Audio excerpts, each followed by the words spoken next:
Besem Haab Wehaben Werwa Hakodes Elohe Ehad. Dalam nama Bapa, Putra dan Roh Kudus Tuhan yang Esa.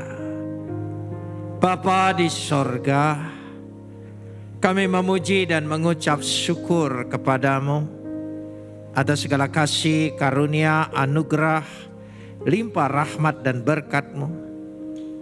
Atas segala perkenanan Tuhan yang telah menyelamatkan hidup kami, yang sudah mengangkat kami menjadi anak-anak-Mu, sehingga kami dapat menghampiri tahta-Mu, menyapa Engkau ya Aba ya Bapa.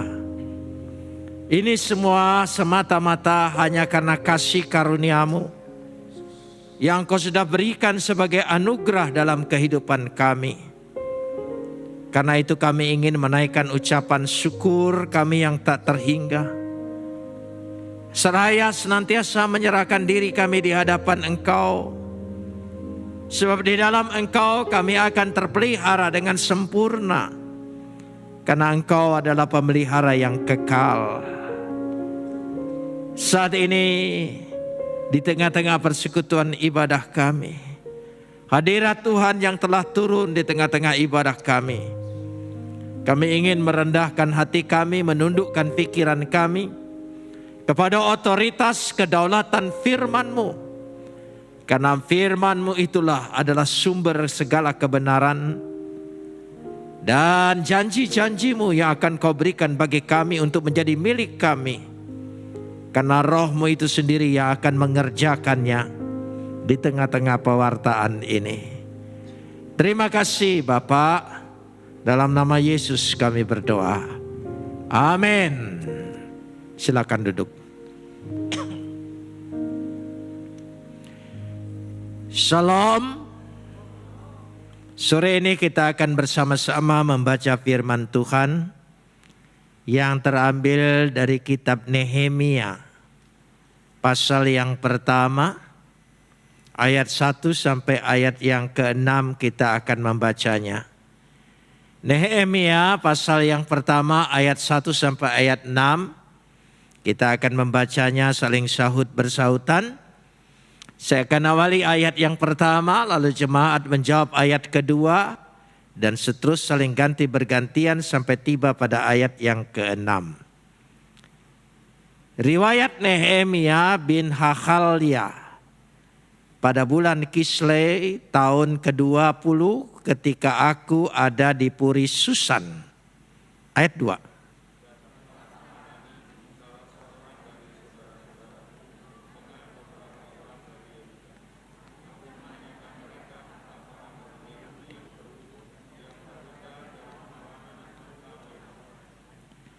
Kata mereka kepadaku, orang-orang yang masih tinggal di daerah sana, yang terhindar dari penawanan, ada dalam keadaan kesukaran besar dan dalam keadaan tercelah.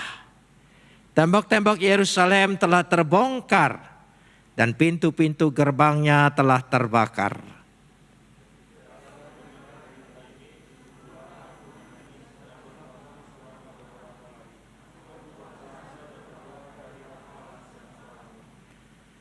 Kataku, ya Adonai Tuhan semesta langit, Tuhan yang maha besar dan dahsyat, yang berpegang pada perjanjian kasih setianya terhadap orang-orang yang kasih kepadanya dan tetap mengikuti perintah-perintahnya.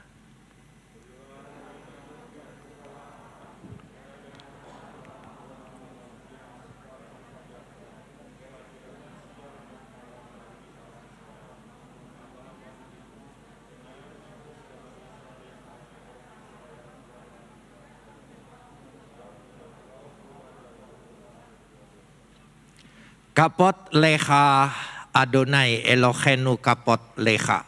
Segala kemuliaan ya Adonai Tuhanku, kemuliaan bagimu. Saudara-saudara yang dikasihi Tuhan, saya ingin mengajak kita merefleksikan sejenak kisah Nehemia ini. Segala peristiwa yang terjadi bagi orang Israel pada waktu itu dengan keadaan kita sekarang. Kita sadari kita sudah melewati masa-masa sulit pandemi COVID-19 dari akhir 2019 sampai hari ini. Belum ada kepastian kapan ini berlalu. Tapi mungkin ini akan menjadi bagian dari hidup kita seperti virus-virus yang lain, sehingga kita dapat mengatasinya. Saya beriman dan berharap tahun ini adalah tahun di mana dipulihkan oleh Tuhan. Untuk itu saya ingin mengajak kita sejenak merefleksikan apa yang dipulihkan di zaman Nehemia. Kesulitan yang dihadapi mereka sangat besar.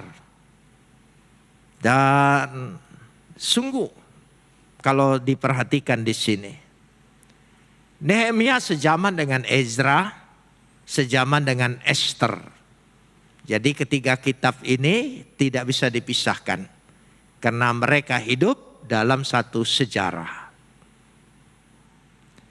Kalau kita perhatikan di sini, Nehemia bin Hahalya, ayat pertama.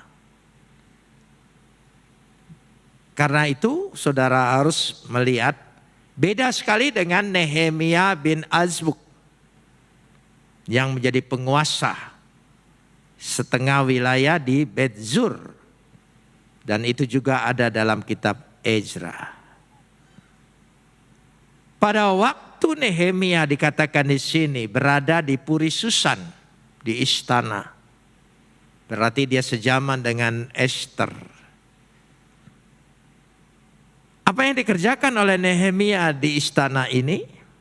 Saya ingin mengajak kita melihat dulu ayat yaitu yang ke-11b. 11b.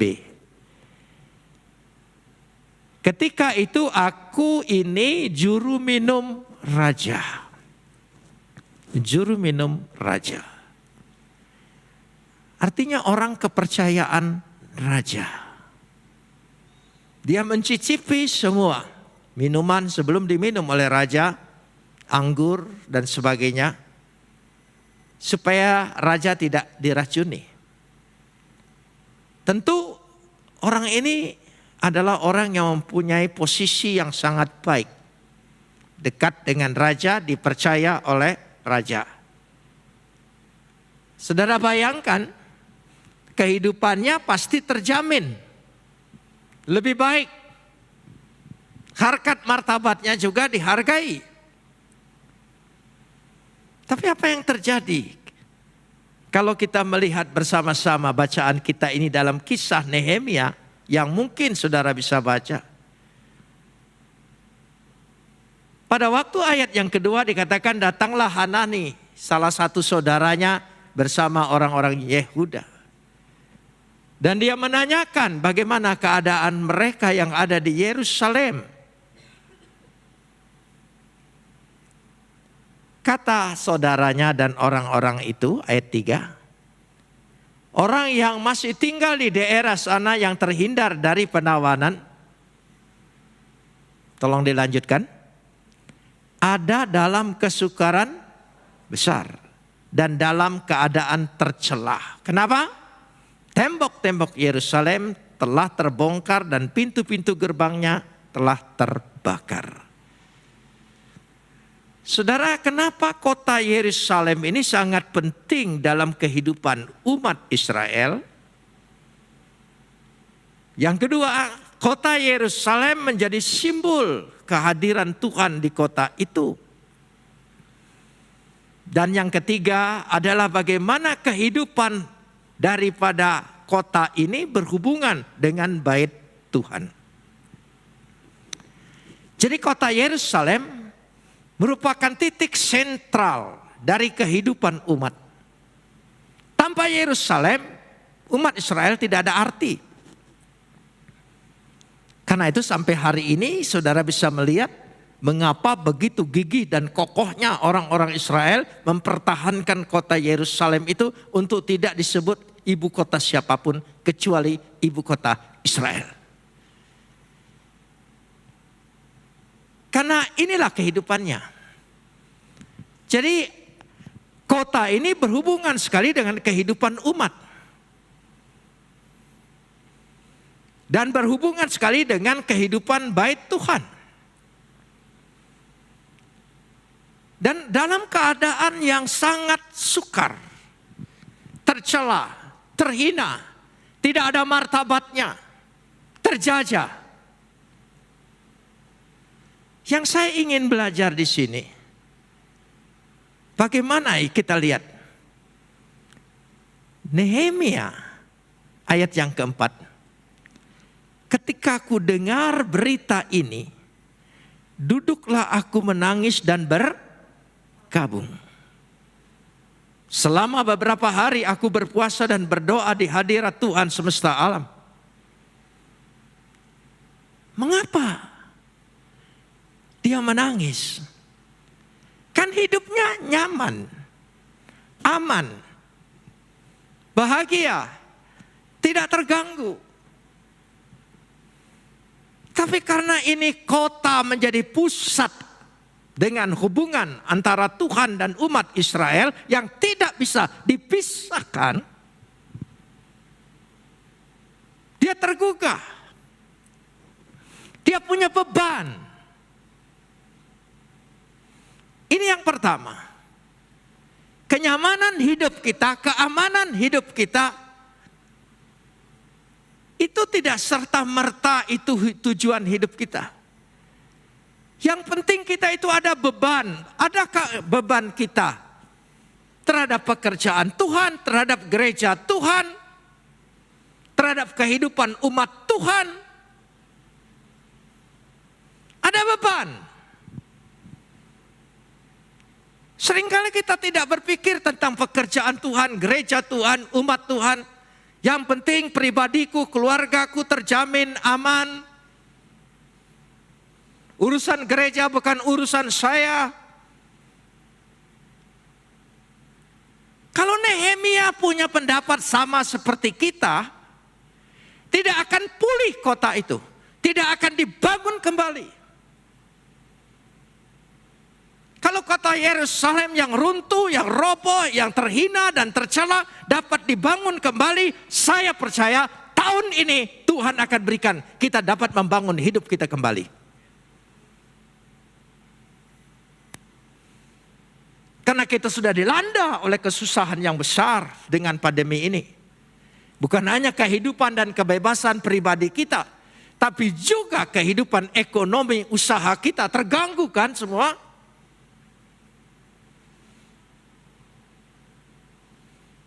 Tapi karena itulah. Jadi kalau memang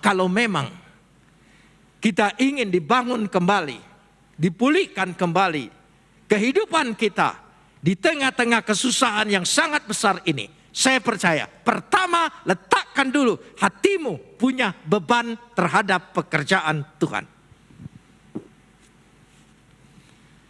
Apa saudara tidak mengakui pandemi ini dipakai oleh Tuhan untuk menggugah kita, menggugah gereja, menyadarkan umat Kristen bahwa selama ini yang engkau cari siapa? Motivasi engkau pergi ibadah karena apa? Karena tempatnya yang nyaman, karena musiknya yang enak, karena penampilan pembicara dan orang-orangnya hebat. Apa itu beban selama ini? Karena itu Tuhan ajar engkau ada di rumah masing-masing. Baru saat-saat terakhir kita bisa lewat online. Tapi ketika peristiwa itu terjadi, gereja mengalami tertutup. Sama sekali. Menyadarkan kepada gereja, kepada umat Tuhan. Selama ini engkau tidak cari aku, engkau tidak menyembah aku, engkau tidak datang kepadaku. Dipakai. Supaya kita sadar. Jadi ada beban. Begitu besar beban itu. Memiliki beban yang demikian. Yang kedua, selain memiliki beban, doa. Bagaimana dia melandaskan doa segala sesuatunya. Dia berdoa ke hadirat Tuhan.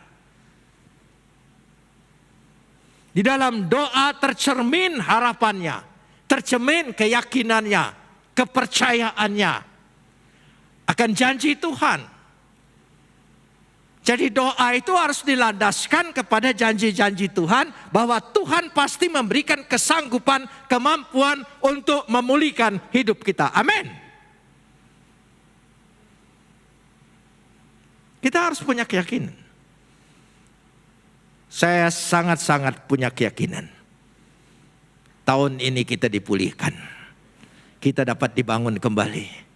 Gereja Tuhan, umat Tuhan, kehidupan umat Tuhan, ekonominya, keluarganya, semua dihidup kembali. Amin. Ya. Apa kita harus dihantui terus oleh COVID ini? Saya mengajak jemaat ketika mengawali tahun 2022 ini, selamat tinggal, sayonara COVID-19. Jangan saudara bertanya, masih ada lagi enggak dia? Masih ada lagi enggak? Imanmu itu menentukan. Kalau kita dirongrong oleh pikiran-pikiran kita yang tidak punya keyakinan. Orang yang punya keyakinan adalah orang yang menyelesaikan masalah. Sekali lagi, orang yang punya keyakinan adalah orang yang menyelesaikan masalah. Orang yang tidak punya keyakinan adalah orang yang mempermasalahkan masalah. Bisa dimengerti? Ini sudah sore, kurvanya menurun. Jadi harus tanggap-tanggap yang cepat. Jadi doa yang dilandasi keyakinan dan percaya. Perhatikan doanya. Ayat yang kelima. Ya Adonai Tuhan semesta langit. Tuhan yang maha besar dan dahsyat, yang berpegang kepada, tolong sambung, perjanjian dan kasih setianya. Kita ini ada perjanjian, ikatan janji dengan Tuhan. Dan janji Tuhan itu telah dimeteraikan dengan tubuh dan darah Yesus. Pribadi, nyawa Yesus yang menjadi taruhan kita supaya kita bisa menjadi umatnya. Amin. Banyak orang mengaku umat Tuhan, tapi apa jaminannya? Apa yang sudah dibuat oleh Tuhan yang menjadi jaminan? Kalau mengandalkan apa yang dibuat oleh umat, itu tidak bisa jadi jaminan. Karena manusia tidak bisa dipegang.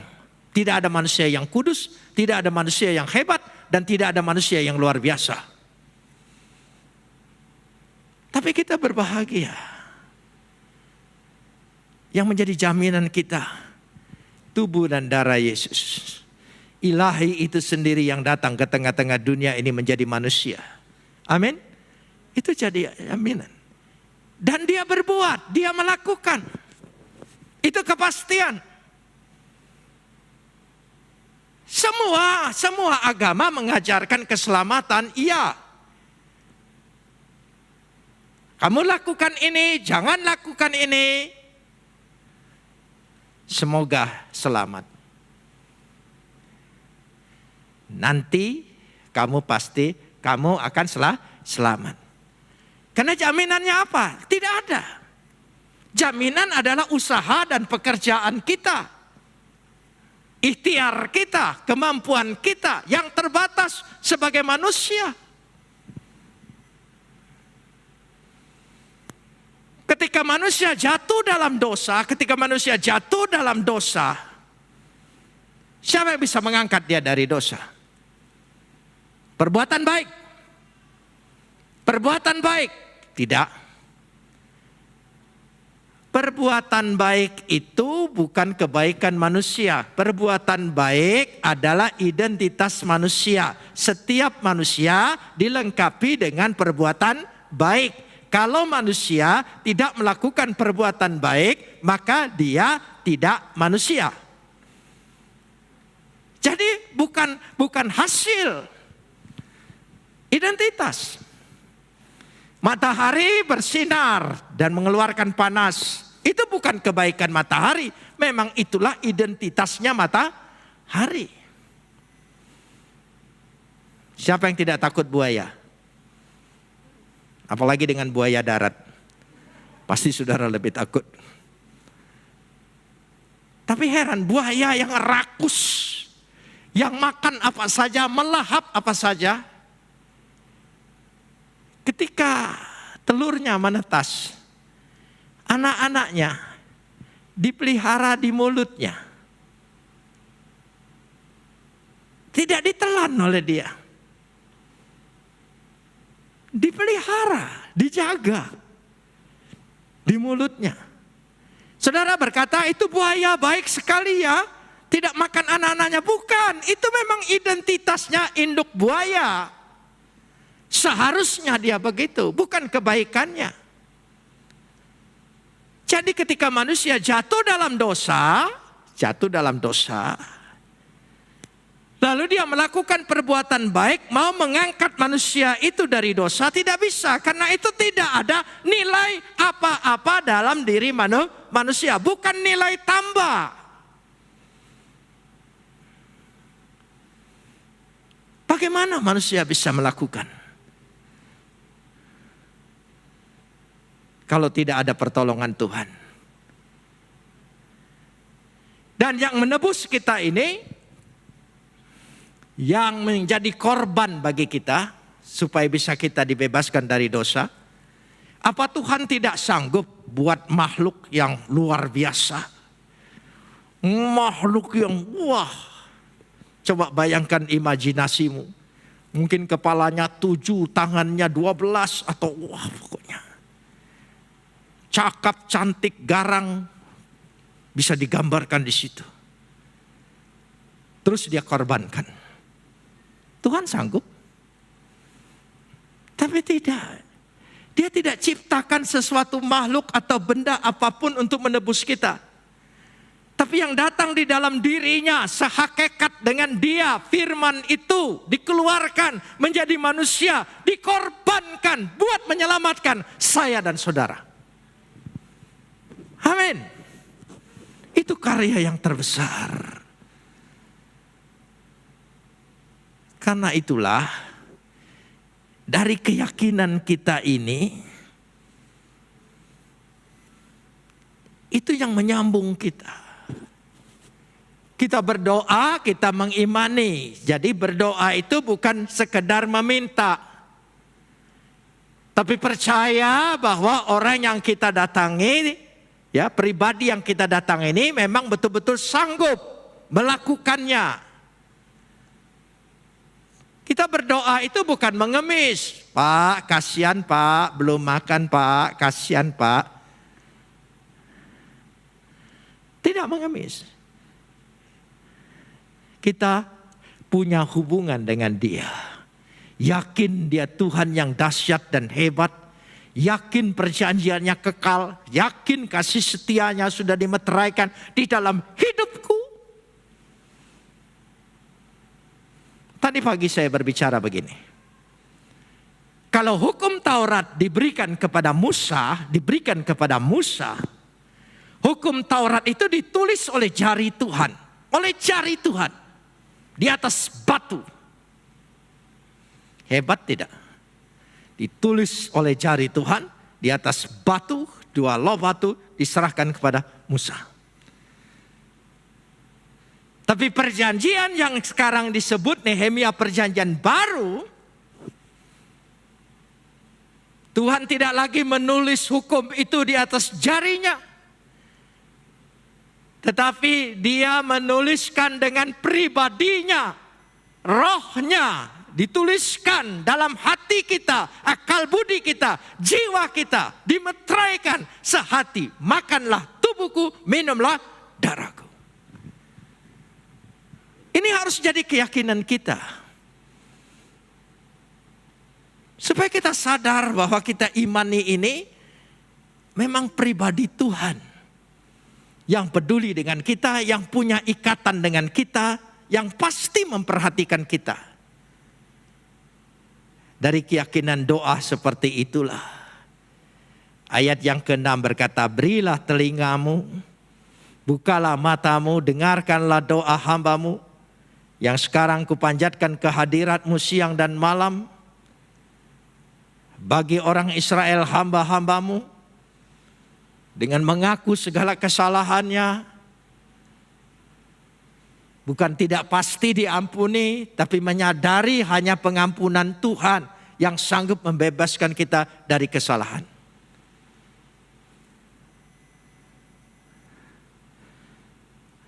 Kita lihat dulu. Jadi, satu tadi punya beban. Dua adalah doa yang dilandasi oleh keyakinan, iman, perjanjian Tuhan, kasih setia Tuhan, kekal, dan Tuhan pasti sanggup menolong kita. Amin. Ya. Yang ketiga melangkah. Melangkah. Nehemia sudah punya beban. Nehemia sudah berdoa. Nehemia pergi ke Yerusalem. Melakukan untuk pembangunan, restorasi kota itu kembali. Mengerahkan seluruhnya.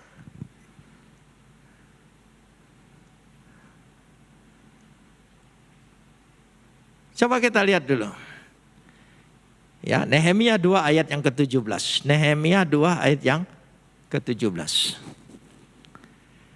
Berkatalah aku kepada mereka, kamu lihat kemalangan yang kita alami. yakni Yerusalem telah menjadi reruntuhan. Pintu-pintu gerbangnya telah terbakar. Tolong sambung. Mari kita bangun kembali tembok Yerusalem supaya kita tidak lagi dicela. Artinya apa? Bukan fokus dengan hambatan, bukan fokus dengan halangan, bukan fokus dengan virus. Fokus untuk membangun kembali hidup kita. Amin. Fokus itu. Kita sudah melakukan usaha dan upaya manusia. Divaksinasi, pakai masker. Sehingga kita seperti Batman semua. Atau ninja. Sulit dikenal oleh orang satu dengan yang lain. Tapi bukan itu. Bagaimana kami usaha, bagaimana kami membangun kembali. Masih ada hambatan ini, halangan ini. Tidak. Nehemia tidak berpikir demikian. Tetapi dia berkata di sini ayat yang ke-17, mari kita bangun kembali tembok Yerusalem. Kita bangun. Inilah yang saya sebut melangkah. Ada keberanian melangkah. Iman, doa. Kalau tidak ada keberanian melangkah, maka kita menjadi sia-sia. Mulailah tata hidupmu, usahamu, melangkah. Amin. Saya percaya paling lambat April tahun ini Tuhan pasti pulihkan kita. Amin. Saya bukan bernubuat. Saya tidak bernubuat karena saya bukan nabi. Ya. Saya ingin menunjukkan bahwa kita harus punya target, punya keyakinan. Kita tidak boleh mengalami hal yang seperti ini dan menerima. Kita harus membangun kembali. Saya ingin mengajak. Pasal 7 ayat 7. Pasal 7 ayat yang ke-7. Mari kita melihat dulu Nehemia ini. Pasal yang ke-7. Ya, ayat yang ke-7. Sudah dapat? Mereka datang bersama-sama Zerubabel, Yesua, Nehemia, Azaria, Ramya, Nahamani, Mordekhai, Bilsan, Misperet, Bikwai, Nehum, dan Bana. Inilah daftar orang-orang Israel. Pada waktu kita punya beban dan berani melangkah, kita akan berjumpa dengan orang-orangnya yang orangnya Tuhan yang bisa bekerja sama, bersama-sama, punya visi dan misi yang sama. Amin. Orangnya Tuhan.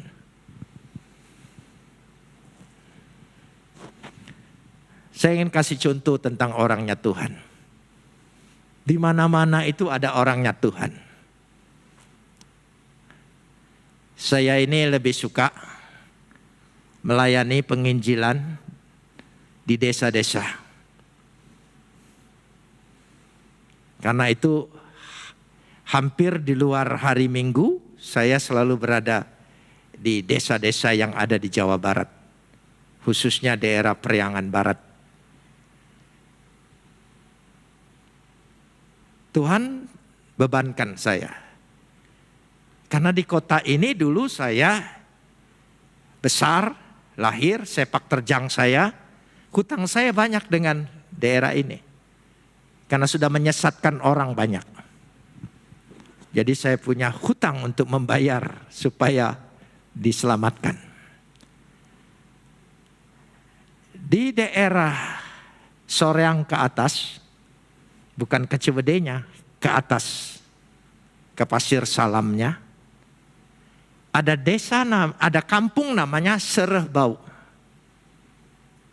Saya dulu melakukan pekerjaan menurut agama saya dulu sampai di situ. Jalan belum bagus. Hujan, tanah merah, lengket berapa kali, jatuh berapa kali. Tapi setelah saya bertobat, saya pergi ke daerah itu. Saya sudah berdoa, saya melangkah. Yang ketiga, tinggal ketemu orangnya Tuhan. Saya bingung, saya harus kemana? Apa yang harus dimulai? Ya saya hanya lihat-lihat dulu sambil berdoa. Tuhan tolong tunjukkan orangmu. Temukan saya dengan orangmu.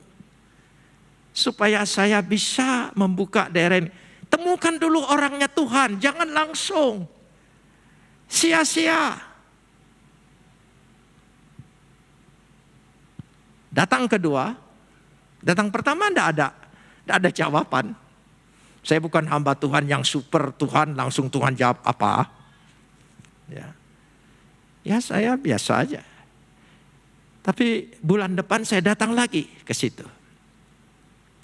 Datang, saya bingung siapa yang harus dihubungi, bicara apa. Kalau langsung bicara, saudara digebukin di situ. Apalagi langsung, percayalah Yesus, bertobatlah pada Yesus. Oh sudah, pulang tinggal nama. Ya. Jadi saya berdoa. Saya melangkah datang lagi kedua. Tidak ada apa-apa.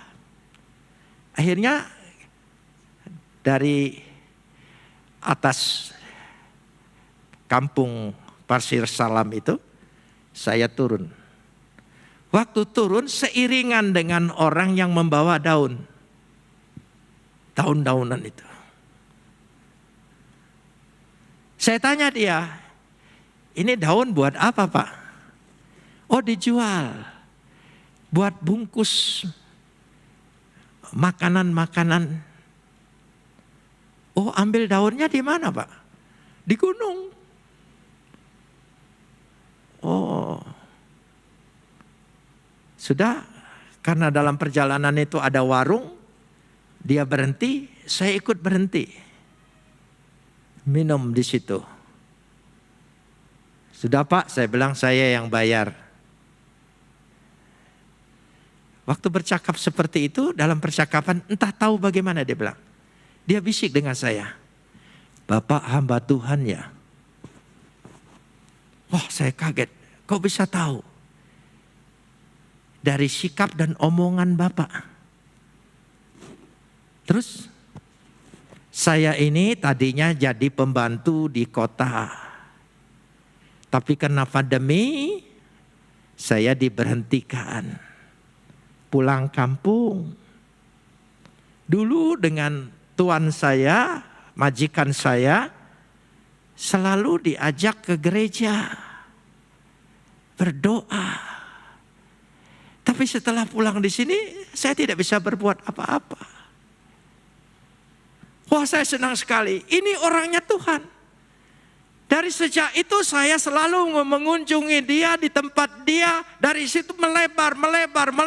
Dan dia orang situ. Dia pasti bisa kenal dan bawa orang lain. Itu orangnya Tuhan. Jadi ketika engkau melangkah seperti Nehemia melangkah pada saat dia kembali ke Yerusalem dengan niat untuk membangun kota itu, maka Tuhan siapkan orang-orangnya datang. Itu orangnya Tuhan. Amin. Jadi ada orangnya Tuhan. Jadi nanti ada orangnya Tuhan untuk membangun hidupmu bersama-sama, membangun usahamu, membangun ekonomimu. Amin. Ada orangnya Tuhan.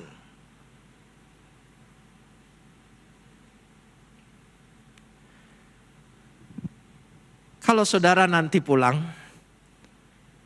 pekerjaan tahun baru, baca pasal 3 ayat 1 sampai 32. Pulang nanti ya.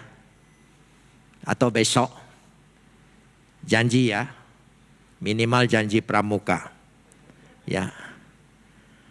Pada pasal 3 ayat 1 sampai 32, mereka mengerjakan itu bekerja sama. Kalau tidak bisa bekerja sama, sama-sama bekerja. Asal jangan saling ganggu. Bekerja sama. Ada bagian ini, ada membangun ini, ada membangun ini. Kita harus menangkan Jawa Barat ini, Bandung ini dengan bekerja sama dengan orang-orangnya Tuhan untuk dimenangkan buat Tuhan. Amin. Kehidupan kota ini bisa dibangun kembali. Tapi jangan lupa, tantangan selalu ada. Kalau saudara baca kitab Nehemia ini, ada orang yang menentang, ada orang yang mengejek. Kita baca dulu pasal 4. Pasal yang keempat. Ya, pasal yang keempat, ayat yang pertama saja. Ketika Sanbalat mendengar bahwa kami sedang membangun kembali tembok, bangkitlah amarahnya. Ia sangat sakit hati mengolok-olok orang Yahudi. Ya. Jadi ada tantangan. Ada Tobia. Tobia itu bukan musuh tapi sesama. Tapi tidak punya beban visi yang bersama, malahan mengejek. Tobia berkata begini dalam bacaan ini. Mau bangun tembok Yerusalem. Begitu dia bangun, diloncati oleh anjing, runtuh ejekannya.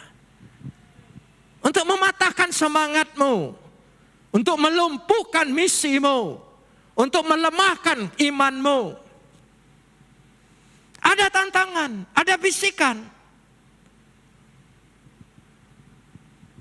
Ketika setan membisikkan dalam diri kita, saudara mengimani percaya tahun ini tahun pemulihan, tapi nanti mulai. Makanya jangan terlalu banyak membaca pendapat sosmed, baca firman Tuhan. Kalau baca sosmed, kayaknya serba salah. Ini pendapat ini pendapat ini pendapat ini. Tapi baca firman Tuhan, Tuhan menjanjikan sesuatu yang baik. Jadi dia bangun. Ada hambatan, ada halangan. Ada Sanbalat, ada Tobia, ada Gesem. Kalau saudara baca dari pasal 6, pasal ya ayat 1 sampai 3 juga saudara bisa lihat. Ada tantangan. Tidak apa-apa. Tantangan itu supaya kita hidup dan berharap dan percaya. Saudara,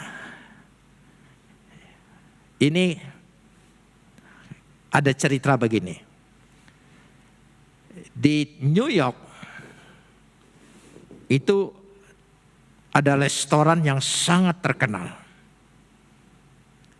Karena dia bisa menyajikan ikan kod yang segar. Enak, mahal. Ikan ini tidak ada di perairan New Jersey atau New York. Dia ada di Miami.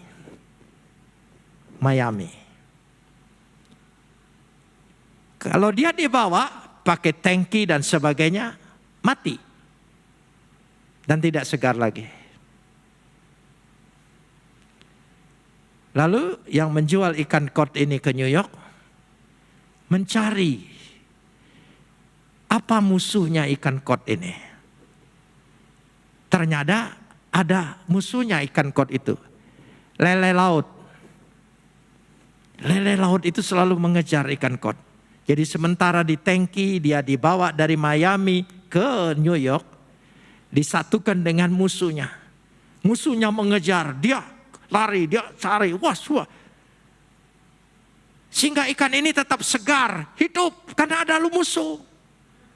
Jadi kalau ada musuhmu, ada tantanganmu, itu bersyukur. Engkau lebih semangat lagi, bukan patah hati. Bukan berkata bagaimana ini Tuhan, kenapa harus begini? Saya ingin mulus-mulus saja. Tuhan kasih itu supaya kita, dinamika kita, semangat kita.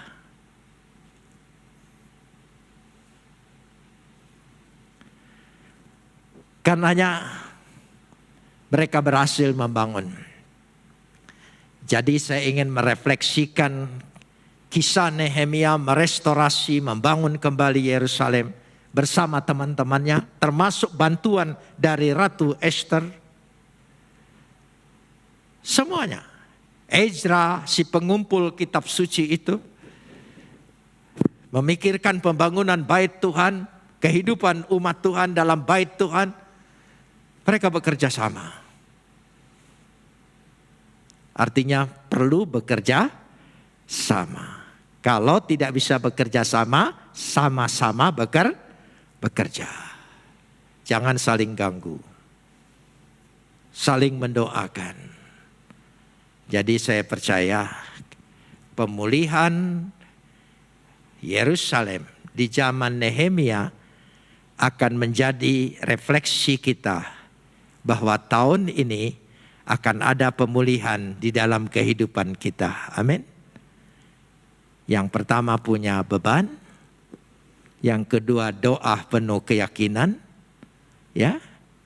Yang ketiga melangkah. Perlu ada langkah iman. Nanti tinggal dilengkapi oleh Tuhan keempat dan kelima. Tuhan berikan orang-orangnya. Tuhan berikan tantangan untuk menyemangati hidup kita. Tujuan kita dimurnikan. Sehingga kita beroleh kemurnian itu. Mari kita berdoa. Kita bangkit berdiri. Kita mau berdoa di hadapan Tuhan. Saudara mengimani bahwa tahun ini adalah Tuhan pasti bangun kembali kehidupan kita. Dia pulihkan sebagai refleksi dari pembangunan restorasi Nehemia terhadap Yerusalem. Bapa di sorga, kami memuji dan mengucap syukur. Karena berkat-berkat-Mu yang senantiasa, karena firman dan sabda-Mu yang hidup, yang selalu memberikan kekuatan yang baru. Kami sudah melewati tahun-tahun yang penuh kesusahan dan kesulitan besar, baik dalam kehidupan, dalam mata pencarian, dalam usaha, dalam pendidikan. Kami mengalami masa-masa yang sukar itu. Tapi kami percaya, tahun yang kami memasuki ini, Tuhan akan pulihkan kembali. Tuhan akan berikan kami kekuatan untuk membangun hidup kami kembali. Ekonomi, usaha, rumah tangga, pendidikan, keluarga kami, semuanya. Dan kami percaya Nehemia telah memberikan contoh Kami harus sungguh-sungguh memiliki beban terhadap pekerjaan Tuhan, gereja Tuhan, umat Tuhan. Kami harus memiliki beban terhadap kota ini, daerah ini, di mana kami bisa hidup dan tinggal. Dan kami percaya, dengan iman kami bawa dalam doa. Doa yang penuh keyakinan bahwa Tuhan berpegang pada perjanjiannya. Dan perjanjiannya adalah kekal dimeteraikan dalam hidup kami. Terima kasih Bapak. Berikan kami keberanian untuk melangkah. Berikan kami orang-orang yang Tuhan yang bisa bekerja sama dengan kami. Terima kasih. Berkati anak-anak-Mu sore hari ini, tidak seorang pun kembali dengan sia-sia, tapi kembali dengan kekuatan yang baru dari Tuhan, pengharapan yang baru dari Tuhan. Tuhan akan pulihkan hidup kami. Terima kasih Bapak. Dalam nama Yesus kami berdoa. Yang percaya katakan bersama, amin.